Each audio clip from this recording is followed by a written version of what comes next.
ҷаҳати истиқболи ҷашни 30-солагии истиқлолияти давлатии ҷумҳурии Тоҷикистон ва сабзу хуррамгардонии гӯшаву канори мамлакат дар ноҳияи шаҳри Нав корҳои ободониву кабудизоркунӣ идома дорад. Дар мавсими ҷории ниҳолшинонӣ то имрӯз зиёда аз 6000 бех ниҳолҳои ҳамешасабз, сояафкан ва ороишӣ баҳри таъмини сарсабзиву хуррамии ноҳия шинонидаанд. Дар ду тарафи шоҳрои Душанбе Турсунзода аз ҷониби сокинони ноҳияи шаҳри Нав корҳои ободониву созандагӣ ва хуррамгардонӣ бо иттиҳоди сарҷамъии аҳолӣ ва дастҷамъии кормандони корхонаву ташкилот ва кулли заҳматкашони минтақа идома дорад.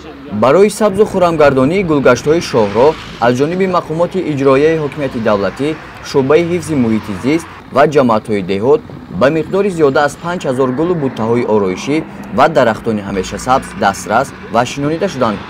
طبق نقشه چورابینی شعبه حفظ محیط زیست نوحه شهر نو در اساس سپارش مقامات اجرایی حکومت دولتی نوحه شهر نو امروز در حدود نوحه گذراندن عکس تازگی ساحل و تازگی را در شهرهای دوشنبه ترسونزاده عملی گشته ایستاده است.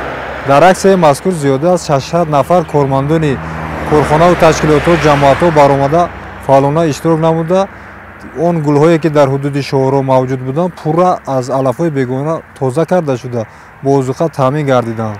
تا امروز در حدود نوحه شهر نو زیاده از 9000 بیخ درختان سایه‌افکن آرایشی شنونده شده، بیش از 50000 بیخ گل‌های همیشه‌سبز آرایشی شنونده شده‌اند.